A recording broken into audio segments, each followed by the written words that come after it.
In a small 19th-century town, a young man named Rockefeller quietly began his journey. His first job was simple, working as a bookkeeper and learning the language of numbers. He spends every day thinking about how to get rich quickly. Every cent mattered, and every record had to be perfect. But Rockefeller wasn't just counting money, he was thinking about opportunity. One day, he discovered something that would change everything: oil. This oil could make him a lot of money.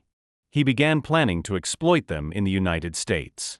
Soon, Rockefeller started speaking with oil traders and businessmen.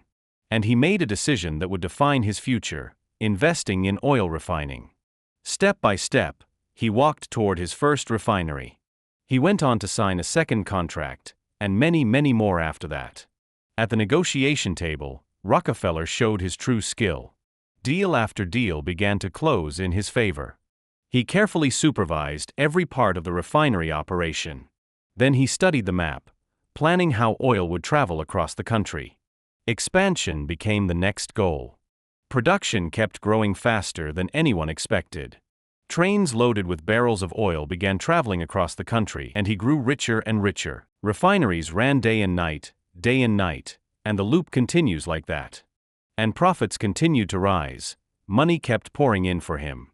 Rockefeller was no longer just an account keeper, he had now become a boss. He was now leading one of the largest refinery operations in America. Strategy meetings with partners became routine.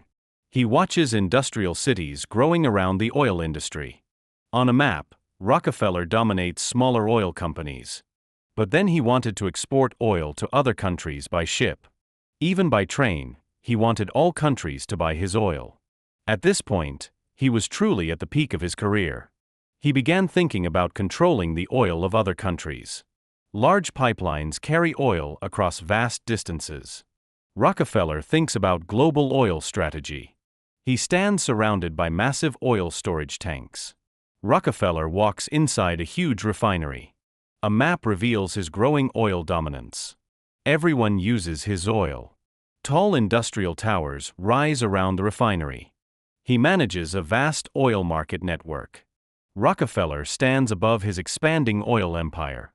Cities are powered by the oil industry he built. He donates money to charitable causes.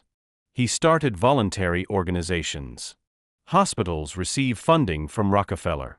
Schools are built with his financial support. He's starting to think about doing charity work.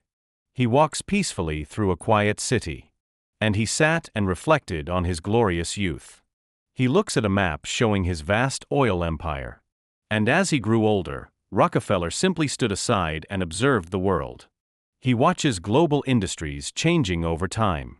Rockefeller stands above the empire he built. He is remembered as a legendary businessman. His silhouette stands before an industrial skyline.